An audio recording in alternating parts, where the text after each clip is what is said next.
Hey, this is Henry Sands with another episode of Real Talk. We want to thank our sponsor at Park Bank. Also, thank you, our Facebook Journalism Project, for supporting us. We have today our Monday friend who comes every Monday to update us, to spend some time with us every Monday, Lieutenant Governor Mandela Barnes. How are you, sir? Doing all right, man. How you doing? Good, man. Happy Memorial Day. Just what you do anything fun over the weekend? No. What's fun? What is fun? What is fun? Yes, you got to do it. Like for me and my family, literally, we had a dance party. We brought this like food, like high school parties. Like that's what we did. We danced for an hour. It was fun. And, But see, that's fun. Exactly. Yeah, that was fun. Yeah, it was fun. So that's all we did. That's good. Just cooped up playing 2K. That's fun though. That could be fun. Yeah, it gets old. I hear you. So again, I feel like I say this every time we talk, but a lot has happened since last time we've spoken. I mean, okay, so to 26th, which is Monday, opening. Everything's reopening, right? The safer at home is technically done, right? Right? Yeah. Okay. Per the Supreme Court. Yeah, right. And so the safer at home is done, which means everything is open. How are you feeling about that in general? Oh man, it's still the same frustration I had when the Supreme Court initially made that decision. I still feel it was very premature. Remember last conversation we talked about the metrics for the Badger bounce back plan, and at one point we had gotten to 5 of 6, and we're still at 3 of 6 at this point. We have over 15,000 confirmed cases, or almost 16,000 confirmed cases here in the state, and over 500 deaths. And the rate of positive cases per total tests spiked at the end of last week, but it's been trending downwards, at least in the last few days. But still, people have to take it upon themselves to be safe and be very cautious and conscious of the people that are around them. Yeah, I know that it looks like our numbers are coming down a little bit in general, but hospitalization rates are going up. Like, what do you think what does that mean? Right? Because I could see if I'm someone who is one of these advocates, like the people from the Republican Party. Yeah, we should let people go back to get out, and like the numbers are going down. However, hospitalization's going up. What's the correlation? Like, do you see the correlation? I think people are experiencing, the infection with a higher level of intensity right now. That's the scary part about it, because the last thing we want is for our hospital system to get overwhelmed in the midst of this crisis. And that's why, we tried to pump the brakes. That's why we felt and still feel that states shouldn't just be back to normal at this point. But I mean, here we are, and it's not to toss our hands up and give up. It's to still work with local governments. I was just on the Milwaukee County Leaders Call today. And it's about, making sure that the right information is getting out there and people are still getting tested so that we can do the contact tracing that's necessary, because that's, like I said, that's basically all we have left at this moment to keep this under control. Did you see what happened in Lake Geneva this weekend? I saw pictures. I did see pictures. I also saw pictures of all the Illinois license plates. It's the one thing, I guess, a little comic relief. My dad, I talked to him, and he said he got bored in the house, so he decided to take a road trip just to get in the car, just to drive somewhere. And he's like, "Yeah, I went to Lake Geneva. I didn't think anybody was going to be there." And everyone was there, right? He said as soon as he got there, it was a traffic jam, so he turned around and just went back home. So what do you do, right? I mean, I sort of feel like people think like since the safer at home is done, that goes back to things of being normal, right? So I watched the video. I only saw the video of it, but I didn't see anyone wearing masks. Mm-hmm. There was definitely no social distancing. People were like right by each other. For some reason, I think people need to know that, yes, we're saying that you can go back and be out in public, but there's still some things you need to do to be responsible for yourself and for others. It doesn't mean you can just go back to normal how it was 6 months ago, right? definitely does not mean go back to the way things were 6 months ago. There's nothing different, from a 30,000 foot view. There's nothing different this week than there was last week.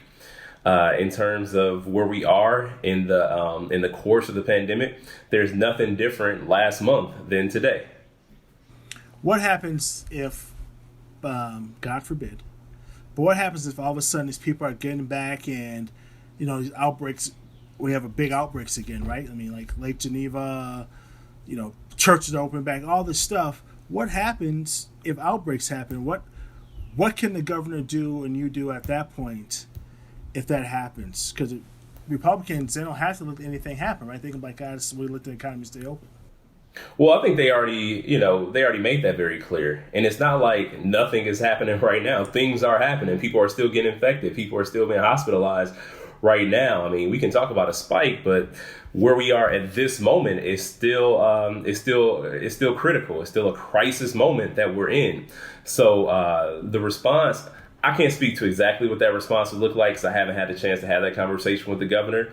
And like you said, God forbid we get to that point. But I think that I know that, if we do get to a point where we see another actual spike, even from where we are now, spike in hospitalization, spike in infections, then the people who made that decision in the Supreme Court are going to have blood on their hands. Yeah. But I can hear the Republicans already. Only reason the numbers going up because we're having more people tested. So since we have more people tested, that's why we're having more case of people being infected. Doesn't explain the hospitalization rate though, but doesn't explain hospitalization, and also we still are at like 20% of positive test cases of the total tests administered, when the goal is to be around 10. Yeah, and the Latino death rate is up to 9% now. So, I mean, some things are actually going up. But I'm just trying to think of. I'm always trying to put myself in the other person's shoes, and my guess is that your opponents would say, "Well, wait a minute. We opened up the economy, and basically everything flatlined, or it got better slowly." How do you answer that question, right? Like, okay, a week from now, 2 weeks from now, 3 weeks from now, when do you guys say, "Oh, okay, everything's okay, everything continued went down, we're fine"? Like, does that happen? Yeah, look, man, those kind of conversations, they are not willing to have those kind of conversations. They haven't, shown an openness to have time to actually productively chart out what we should be doing as a state. So if they had a willingness, or at least, show some willingness to get serious about this, then maybe I could think about that in a hypothetical way. But given previous actions, I can't even think about it hypothetically. So what do you tell people who are basically agnostic to politics, who are independents, who are saying, you guys, just for the betterment of everyone, we need you to work together? And why aren't you, Governor Evers, Lieutenant Governor Barnes, why are you not doing more to work with the Republicans? Why are you not doing more to help them? Because lives are at stake and etc. We want to be safe. Come on, guys, give a little. Like, what would you say to people like that? Yeah, I will say that we offered every opportunity for to work together, but again, that willingness wasn't there on the other side. They wanted a seat at the table. We had the seat at the table prepared for them, and we got ghosted. Like I said before, that seat still remains vacant. They have the ability if they want to, but they haven't come up with a plan. All they said was no. There was nothing that came from Republican leaders in the legislature that even showed that they actually wanted to work together. I don't even think they've called to work together, to be quite honest with you. And the governor has repeatedly called for the legislature to work with us. And, we can't get it confused. Like, this is like working together doesn't mean getting bullied. And I feel like, the being taken to court, the lame duck session before we even took office, that shows that they are or have been in the business of wanting to play bully versus working together. The Republicans, as we talked last time, they would talk a little bit about local control. They believe in local control. But I also think they're talking about economy and the business and how we need the economy open, but they sound a little bit more like libertarians than Republicans, right? So a little bit to me of, if it comes down to a business versus a life, we have to go on the business side, and the strong will survive. Do you hear that, or is it just me that's hearing that sort of? No, man, it's true. And then the guy from the White House, I forget his position, but I retweeted Reverend William Barber yesterday. It was a video where he talked about human capital stock. And those are like the exact words that were in insurance documents to insure slaves, right? This is the same exact terminology. Now, whether it was intentional or not, I think it may be even worse if it wasn't intentional, because that just shows like the roots of the type of verbiage that they use when talking about people who are being afflicted. And you mentioned the rate of the mortality rate of Latinos in this state, how it's still going up. And I will see people on Twitter, Republican lawmakers, talk about nursing homes and the lives that were lost in nursing homes, which is, completely unfortunate. But they never say a word about Black and brown people, the disproportionate rate of Black and brown people that have passed away in this state. Not one word. Which is, again, so for our viewers out there who sometimes say that they're always using the race card, or people of color are so sensitive, or this is not a race issue. Let's frame this differently. If we know that COVID-19 is impacting people 60 and older big time, it's really impacting them, but it's also impacting people of color in a major, major way. Like for Black folks, at least in the States, the percentage of death is like 27%. Like, this is high, right? So, and now it's 9% for Latinos. So this is really killing people of color. So when we hear people say, yeah, we're going to open back the economy and it's not impacting us, well, it is impacting people of color in major ways, right? And a lot of these people of color are the ones who have to go and work these jobs that they like they're working the waitress jobs, all these service type of jobs. So it does impact them. How would you, as Lieutenant Governor, educate our white brothers and sisters to understand how that could be seen as a racial action against people of color? Right, and that's because I think you said it clearly. The numbers are there, the evidence is there, but the rhetoric doesn't begin to even acknowledge it. That's the problem. I just think that it's a sad state of affairs where we've been talking about this. People have been advocacy groups have been talking about this since the beginning, and if I could see if they didn't mention any specific group of people at all, if they weren't talking about the elderly and people in nursing homes, then okay, sure enough. But they brought up the fact that, the elderly population is suffering as a result. If you're going to bring up anybody who's suffering, bring up everybody who's disproportionately impacted by COVID-19.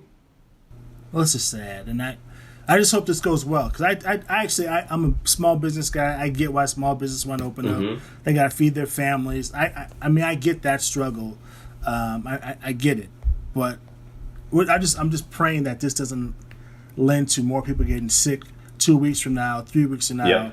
Because we really won't know the impact about 2 or 3 weeks is my guess of how this impacts.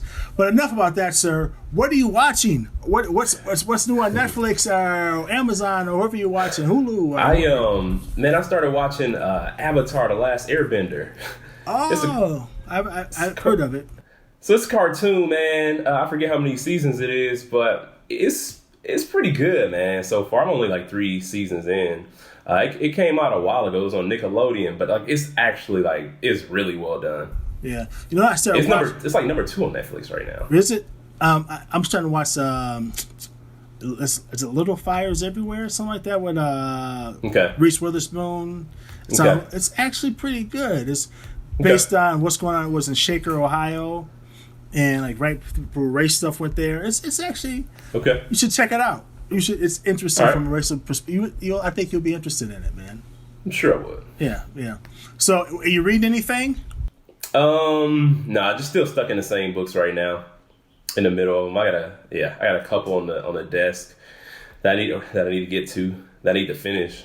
Ones that I started, but just haven't gotten around to finishing them. When do you get to go back to the office, the Capitol? When do you guys get? Well, I go to the office a lot. Do you? I was in there today. Okay. So you guys, I was in the Capitol. Government workers, when can they start coming back slowly, or? I'm not sure yet, actually. Yeah. Really not sure yet. Because you guys are all I in think tight something just came spaces out about too. it. You guys like in the state buildings are like there's no ventilation. I mean, they're close to each other. Yeah. It is. It's kind of hard to physically distance. For real. Like, yeah. Well, sir, thank you for your time. Thank you for everything you're doing. And again, we'll love to see you here next week, Monday. And hopefully next Monday when we talk, things are going down. Hopefully so, man. Reopening happens and people are going back. No masks are needed and no one's getting sick. And we go back to the economy. You go back running your marathons and all that stuff, and we get back to normal. Yeah, man. I need a race in my life, so the virtual ones don't cut it. That doesn't do it for you. All right. Well, thank you for your time, sir, and we'll see you next time. I appreciate you. I appreciate you too.